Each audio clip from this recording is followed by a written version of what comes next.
ओम नमो भगवते वासुदेवाय। हर हर महादेव। स्वागत है आप सभी का हमारे चैनल पर।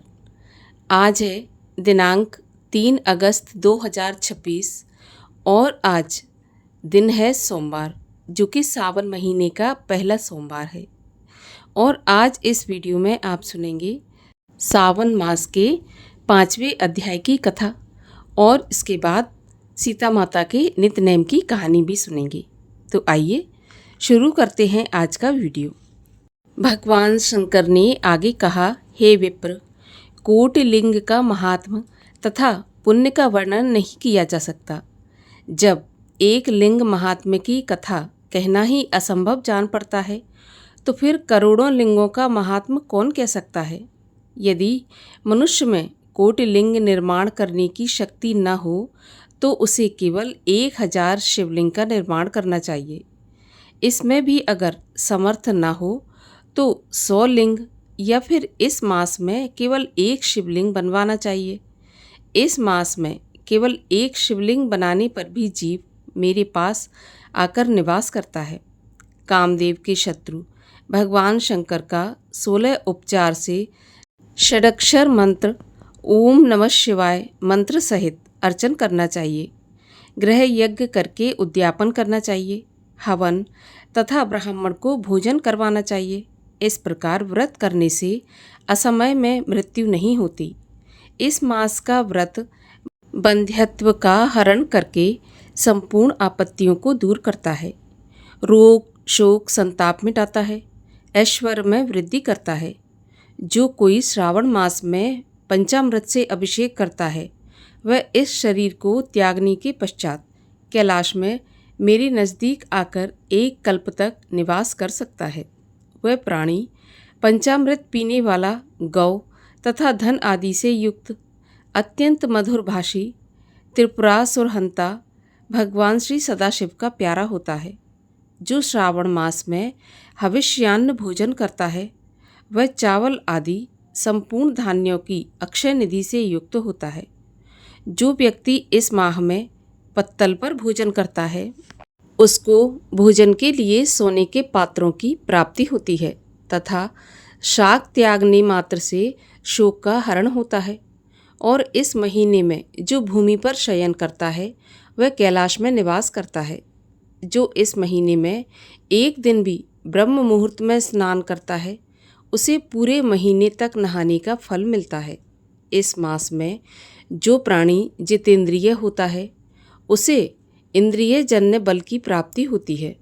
इस मास में स्फटिक मणि, पाषाण, मिट्टी तथा मरकत मणि निर्मित शिवलिंग, जो स्वयं उत्पन्न या फिर बनाए हुए या पिसान निर्मित अथवा पीतल या चंदन मक्खन निर्मित शिवलिंग में एक बार अर्चन करने मात्र से 100 ब्रह्म हत्या का पाप मिट जाता है।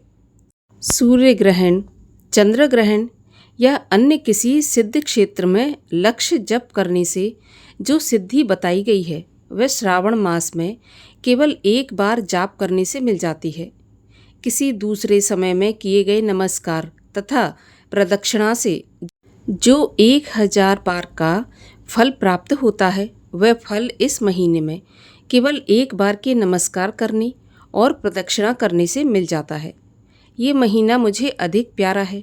इस महीने में वेद पारायण करने पर सभी वेद मंत्रों की अच्छी तरह सिद्धि हो सकती है। जो इस मास में श्रद्धा से स्वाध्याय करता है अथवा पुरुष सूक्त के आलस्य त्याग कर 100 पाठ करता है, उसको ब्रह्म हत्या जैसे अनेक पापों से छुटकारा मिल जाता है। हे सनत कुमार, ये गुरु शैया पर पाप करने का उत्तम प्रायश्चित भी है। इसके तुल्य पाप नाशक, पवित्र, पुण्य फलदायक अन्य कोई साधन नहीं है। मनुष्य को चाहिए कि इस महीने में बिना पुरुष सूक्त पाठ के एक दिन भी न बितावे। जो कोई इसको ढोंग मात्र कहता है, वह अवश्यमेव नरक को जाता है। प्राणी को समिधा, चरु, तिल और घी से गृह यज्ञ एवं धूप, गंध, पुष्प, नैवेद्य आदि के द्वारा अर्चन करना चाहिए। भगवान सदाशिव के रूपों का यथोचित ध्यान करके अपनी सामर्थ्य अनुसार कोटि होम, लक्ष्य होम और अयुध होम करें। तिलों का व्याहृति मंत्रों द्वारा हवन करना चाहिए। ग्रह यज्ञ का नाम इसी को दिया गया है। हे सनत कुमार, अब मैं वार व्रत कहूँगा, सो ध्यानपूर्वक सुनो। इस संबंध में एक पुरातन इतिहास सुनाता हूँ। रमणीक प्रतिष्ठानपुर में सुकर्मा नामक एक दरिद्र ब्राह्मण रहा करता था। भिक्षा पर ही उसका गुजारा होता था। एक दिन वह एक गृहस्थ के घर में भिक्षा लेने गया। वहाँ कुछ स्त्रियां आपस में मिलकर रविवार का व्रत कर रही थीं। उस ब्राह्मण को देखकर उन स्त्रियों ने पूजन सामग्री को शीघ्रतापूर्वक ढक दिया। उधर ब्राह्मण को अर्चन विधि जानने की लालसा उठी। उसने उन स्त्रियों से कहा कि आप सबने इस व्रत को क्यों ढक दिया? आप सभी साध्वी हैं, कृपा करके मुझसे इस व्रत की विधि कहिए। समदृष्टि रखने वाले सज्जनों का तो उपकार ही स्वार्थ है, क्योंकि परोपकार जैसा दूसरा धर्म तीनों लोकों में नहीं है। मैं दरिद्र अवस्था के कारण अत्यंत दुखी हूँ, अतः आप इस उत्तम व्रत का विधान तथा फल मुझे बताएं। मैं इस व्रत को अवश्य करूँगा। तब वे स्त्रियां कहने लगीं, हे ब्राह्मण, यदि व्रत में उन्माद या प्रमाद अथवा विस्मरण, भक्तिहीनता या अनास्था करोगे तो ये व्रत निष्फल हो जाएगा। अतः इस व्रत को हम तुम्हें कैसे दे दें? ब्राह्मण बोला, मैं ऐसा नहीं करूँगा, आप मुझे इस व्रत की विधि बताइए। उसकी ऐसी बात सुनकर उन स्त्रियों में से एक वृद्ध स्त्री ने उस ब्राह्मण को उस व्रत की विधि बतलाई। उसने कहा, श्रावण मास में शुक्ल पक्ष के पहले रविवार को मौन होकर उठना चाहिए। शीतल जल से स्नान करके नित्य कर्म कर पान के पत्ते पर 12 परिधि वाला मंडल लिखना चाहिए। उसे लाल चंदन से सूर्य नारायण के तुल्य गोलाकार लिखना चाहिए। उस मंडल में संज्ञा नाम वाली स्त्री सहित सूर्य का लाल चंदन द्वारा पूजन करना चाहिए। घुटने जोड़कर जमीन पर बैठकर सूर्य के 12 मंडलों पर अलग अलग लाल चंदन से युक्त लावा तथा जपा पुष्प द्वारा अर्घ्य श्रद्धा और भक्ति के साथ सूर्य नारायण को देना चाहिए। अर्घ्य को रक्ताक्षत, जपा पुष्प और उपचारों द्वारा युक्त करें। नारिकेल बीज और खांड शर्करा से युक्त सूर्य के मंत्र पढ़कर नैवेद्य देना चाहिए। सूर्य के 12 मंत्रों द्वारा स्तवन करना चाहिए। 12 बार नमस्कार और 12 बार ही प्रदक्षिणा करनी चाहिए। फिर 6 सूतों को एक में मिलाकर उसमें 6 गांठें लगानी चाहिए। उस सूत्र को भगवान श्री सूर्य नारायण को अर्पण करके उसे अपने कंठ में धारण करना चाहिए। 12 फल से संयुक्त दान वामन ब्राह्मणों को देना चाहिए। कुपात्र को इस व्रत की विधि कभी नहीं बताना चाहिए। हे विप्र, इस प्रकार व्रत करने से निर्धन धनवान हो जाता है एवं निस्संतान को पुत्र की प्राप्ति होती है। कोड़ी का कोड़ मिट जाता है। बंदी खाने में पड़ा हुआ बंदी खाने से छुटकारा प्राप्त कर लेता है। रोगी का रोग मिट जाता है। हे ब्राह्मण, और अधिक क्या कहूँ? प्राणी जिस जिस वस्तु की इच्छा करता है वह उसको इस व्रत के प्रभाव से प्राप्त हो जाती है। इस विधि से यदि श्रावण मास में 4 रविवार हों तो 4 व्रत, और यदि 5 रविवार हों तो 5 व्रत करें। व्रत के पूर्ण फल की प्राप्ति के लिए उद्यापन करें। हे विप्र, इस प्रकार व्रत करने से कार्य की सिद्धि होती है। वह ब्राह्मण उन स्त्रियों से इस प्रकार व्रत की विधि जानकर अपने घर को वापस लौट आया। उसने घर आकर अपनी दोनों कन्याओं को भी व्रत की विधि बताई।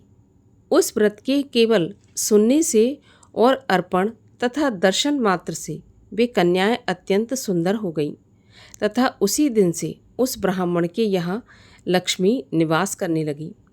कई विधियों और कई प्रकारों से उस ब्राह्मण के यहाँ लक्ष्मी आई। वह धन कुबेर हो गया। एक दिन राजा ने मार्ग में से गुजरते हुए उन कन्याओं को अपने मकान पर खिड़की में खड़े देखा। रूप की खान उन दोनों बहनों को देखकर वह राजा देखता ही रह गया। वह उन पर मोहित हो गया। उसने उस ब्राह्मण को बुलाया और अपने लिए उसने दोनों कन्याओं को मांग लिया।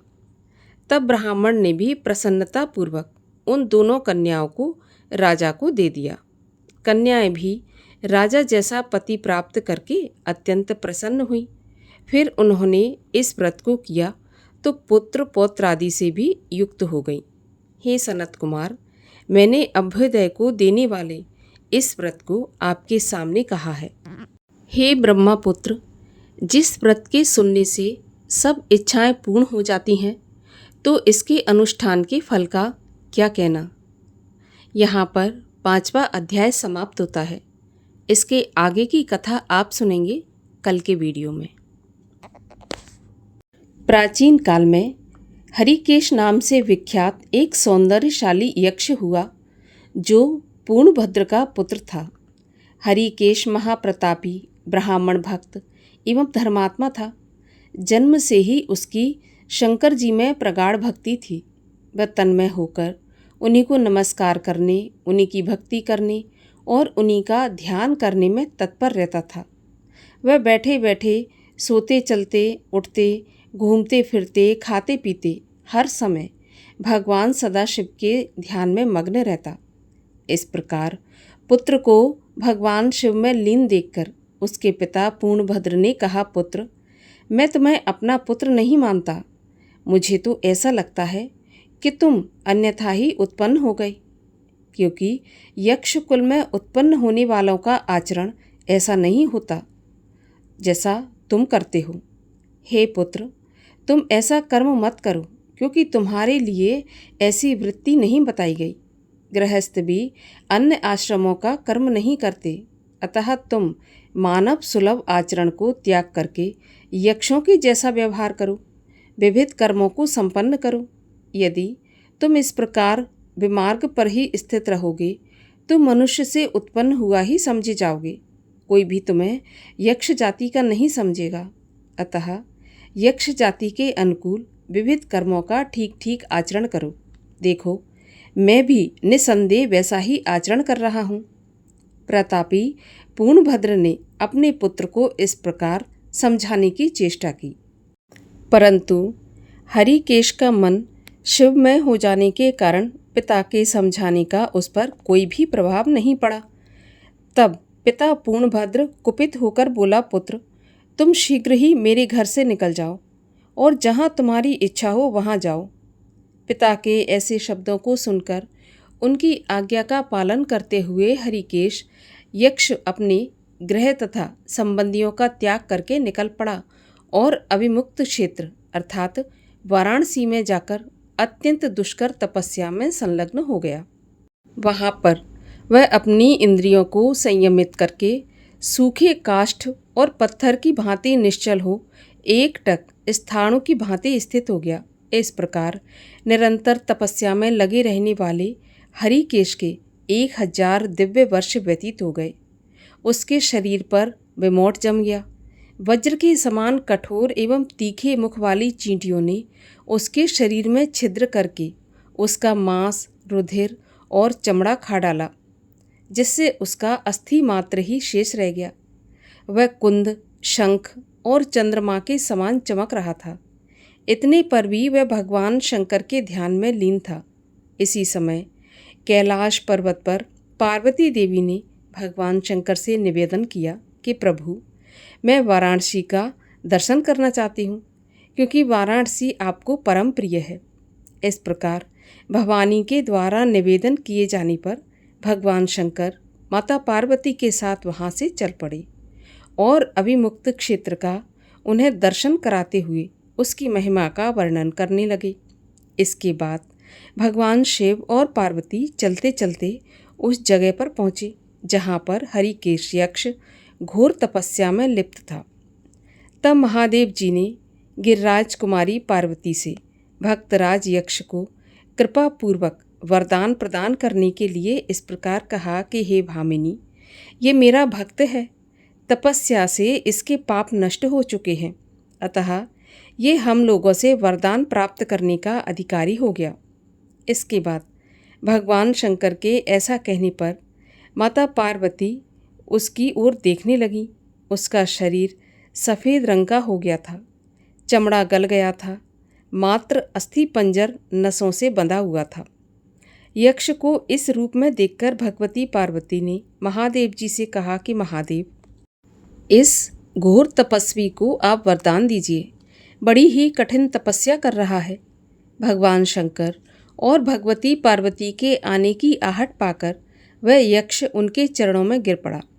इस प्रकार उस हरिकेश को भक्तिपूर्वक चरणों में पड़ा हुआ देखकर भगवान शिव ने उसे दिव्य चक्षु प्रदान किए, जिससे उसने गण सहित वृषध्वज महादेव जी को सामने उपस्थित देखा।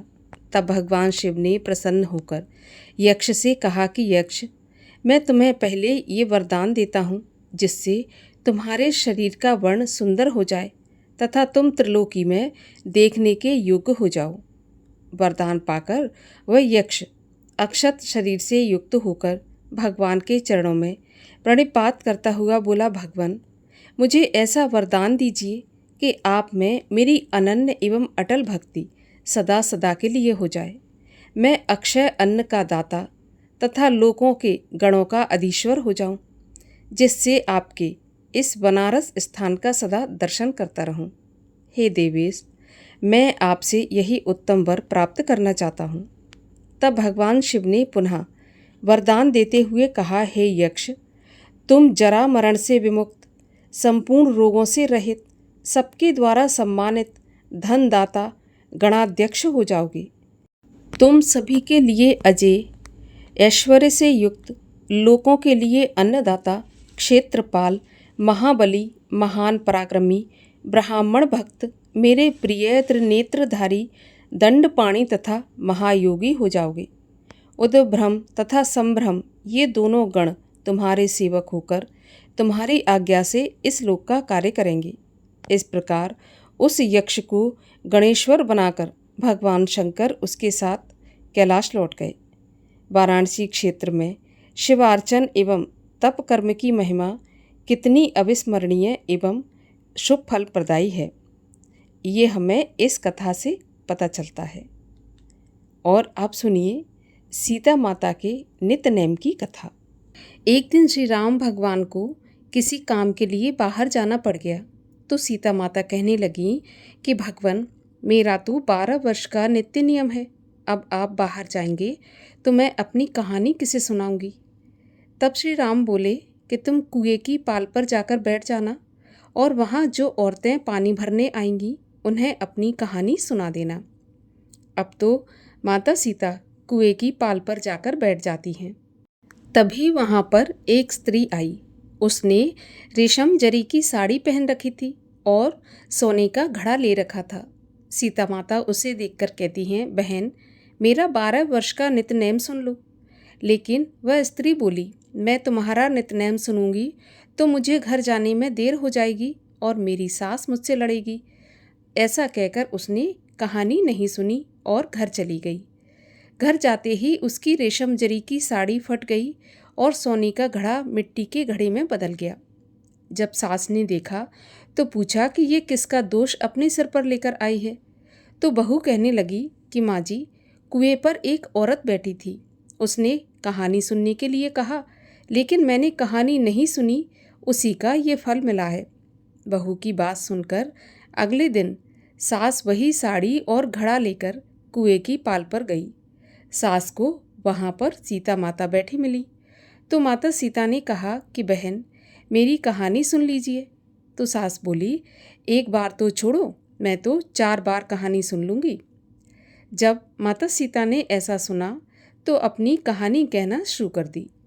राम आए, लक्ष्मण आए, देश के पुजारी आए, नित्य नेम का नेम लाए, आओ राम बैठो राम, तपी रसोई जियो राम, माखन मिश्री खाओ राम, दूध बताशा पियो राम, सूत के पलका मोठो राम, शाल दुशाला पोठो राम, शाल दुशाला ओढ़ो राम, जब बोलूं तब राम ही राम, राम सवारे सबके काम, खाली घर भंडार भरेंगे, सबका बेड़ा पार करेंगे, श्री राम जय राम जय जय राम, श्री राम जय राम जय जय राम।